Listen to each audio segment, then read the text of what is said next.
እግዚአብሔር እጅ የኔ እጅ ነው ይላል።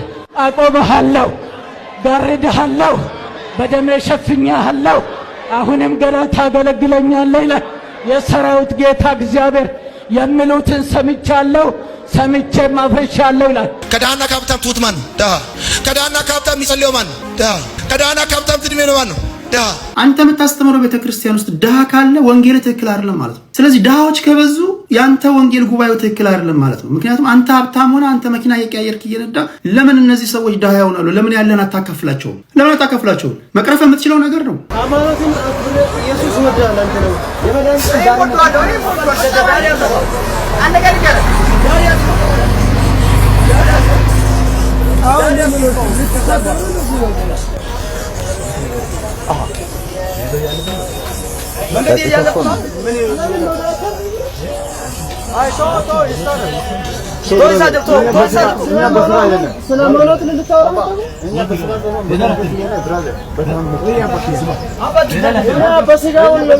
ሕግ ተጥሷል ባሉት አባት የተጣሰው ሕግ እጅግ ይከፋል። በቅርቡ የሃይማኖታችን ሕግ ተጥሷል፣ ማርያም የዓለም ቤዛ አይደለችም ማለት ሕገ ወጥ ነው፣ ይሄ ዕውቀት የጎደላቸው ወፍ ዘራሾች ትምህርት ነው ሲሉ ባደመጥናቸው ሊቀ ጳጳስ ዙሪያም ሾልኮ የወጣው መረጃ ደስ አይልም። ማርያም የዓለም ቤዛ አይደለችም ብለው እውነቱን የተናገሩት አቡነ ገብርኤል በሃይማኖት ሕግ ጥሰት የከሰሱት እኚህ ኦርቶዶክሳዊ የሃይማኖት አባት የጣሱት ሕግ እጅግ ይከፋል፣ ያስደነግጣል። አቡነ እንድርያስ በኢትዮጵያ ኦርቶዶክስ ተዋሕዶ ቤተክርስቲያን የሊቃውንት ጉባኤ ለሚሰኘው መዋቅር የበላይ ኃላፊ ሊቀ ጳጳስና የቅዱስ ሲኖዶስ አባል ናቸው።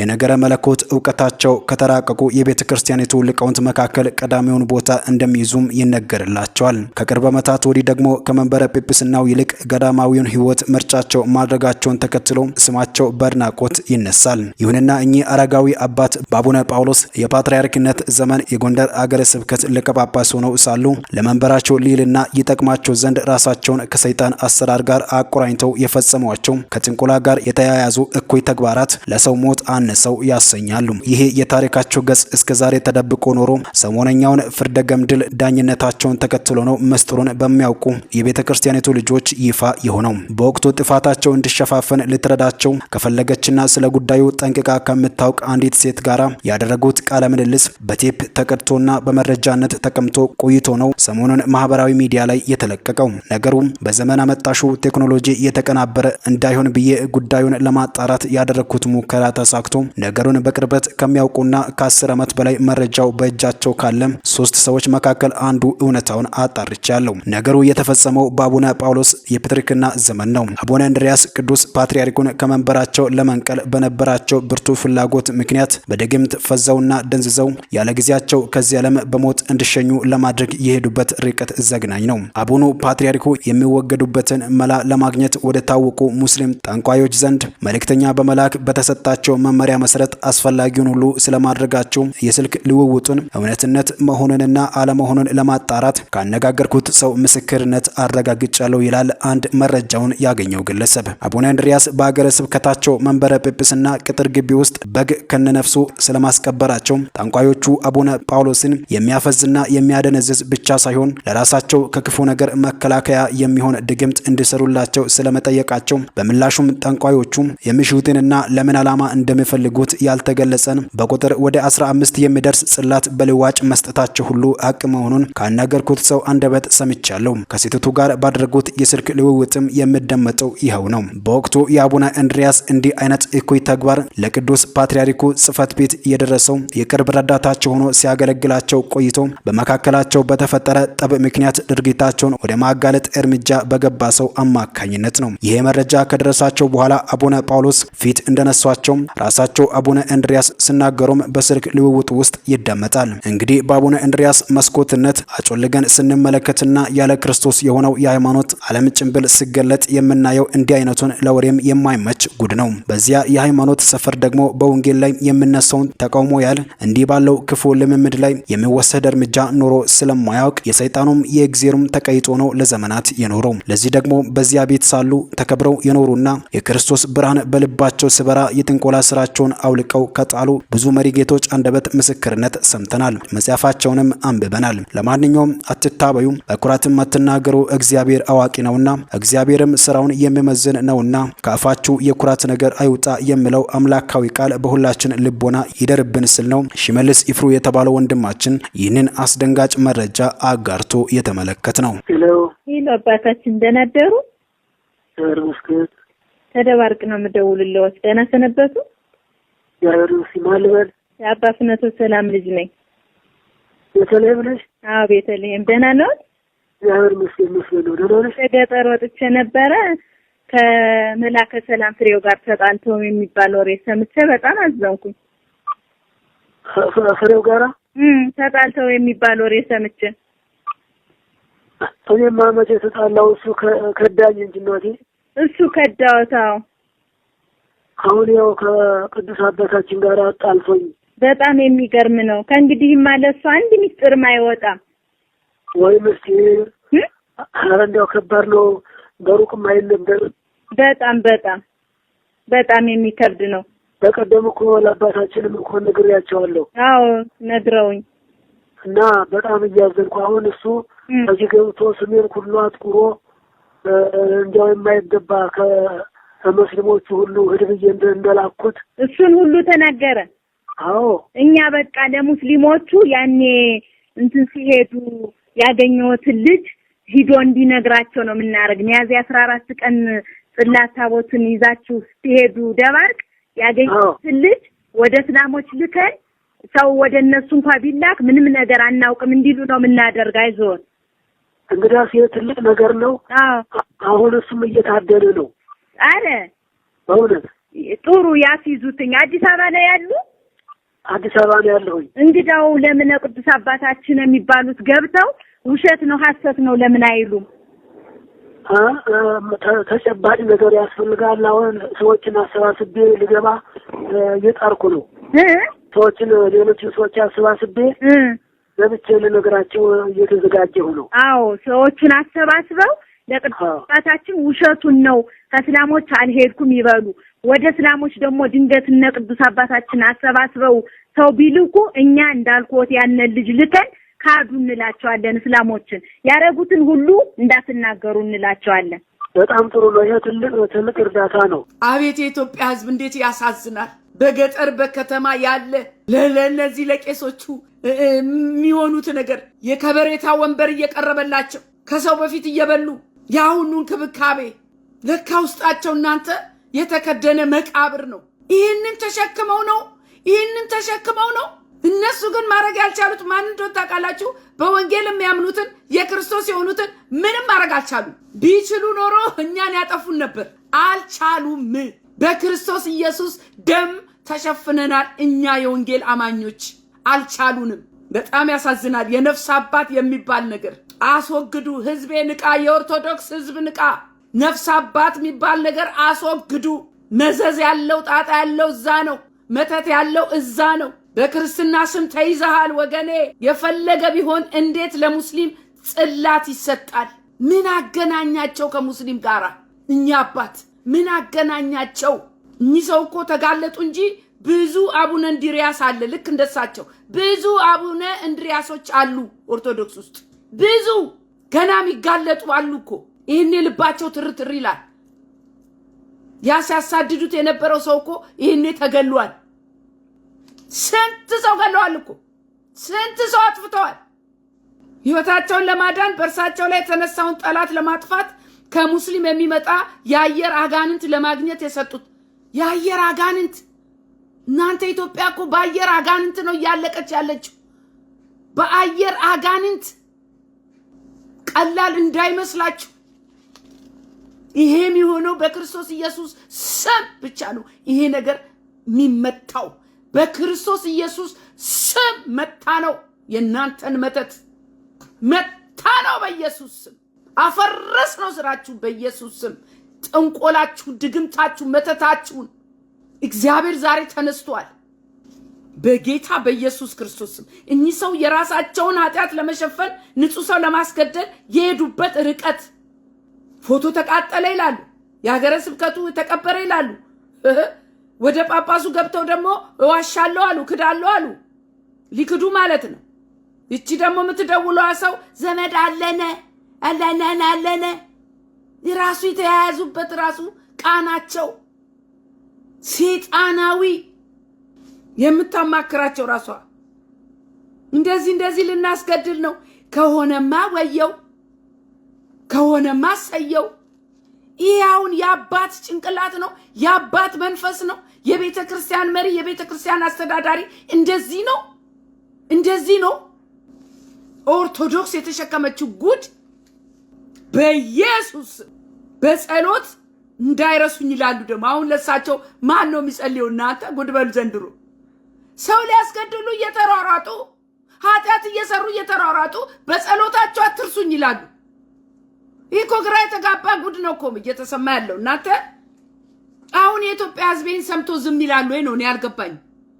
እኚህ ሰውዬ አሁንም እኮ መድረክ ላይ ቆመው ሊባርኩ ነው፣ ቤተ ክርስቲያን ውስጥ ገብተው ሊቀድሱ ነው።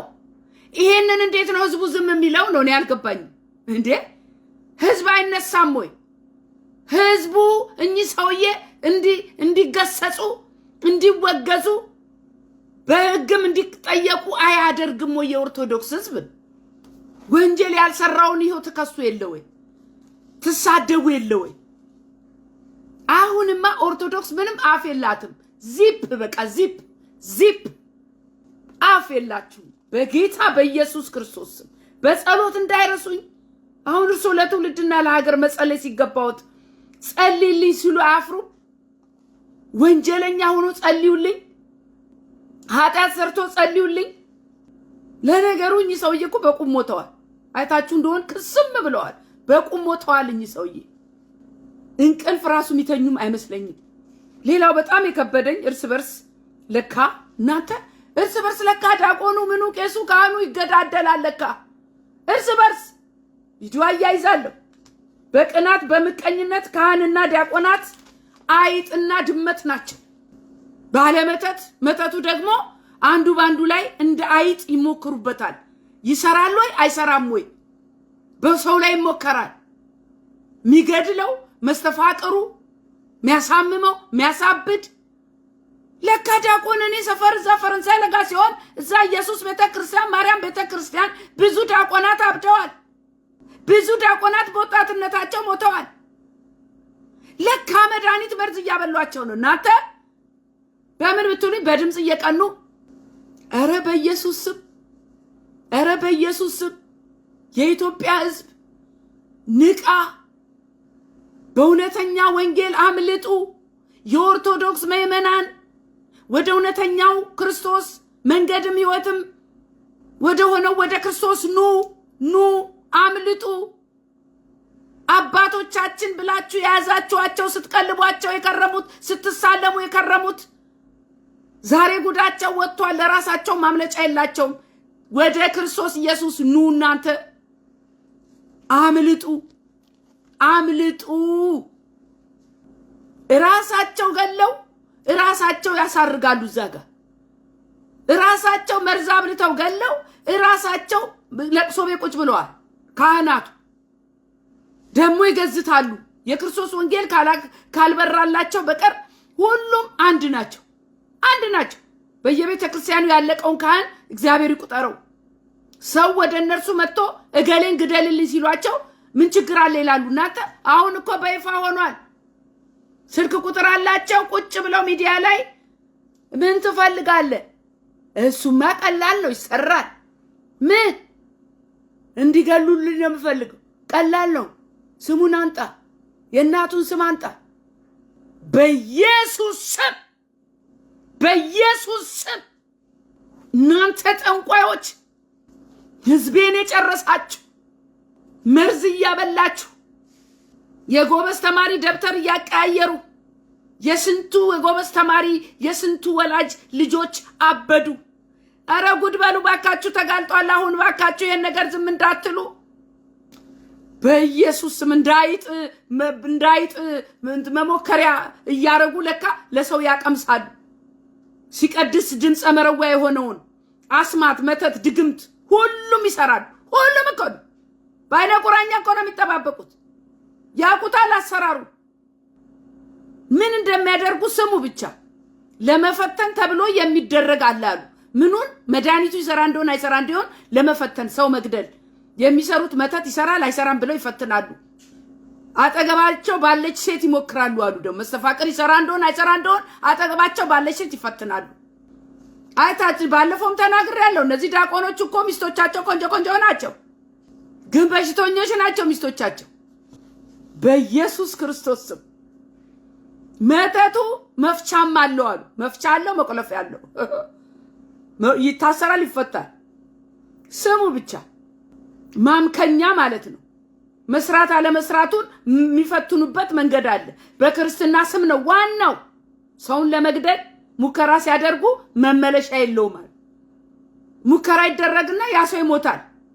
የሚሞተው ደግሞ ተቃጥሎ ወደም ብሎ አሁን ሰሞኑን የተናገር እውነቱን ጓደኛው በጣም አብሮ አደገ ብሎ ሲያለቅስ ነበረ። በቀደም ለታ ተገደለብኝ ብሎ በምን ምናምን አብልታውት ከነዚህ ቄሶች ሽሹ። ያበላሉ፣ መርዝ ያበላሉ። እናንተ ኦርቶዶክሳውያን ፕሊዝ ሰውን ለመግደል በቁርባን ያጎርሳሉ አሉ፣ በስጋ ወደሙ። እናንተ ስሙ ይህን ጉድ ባካችተውኝ።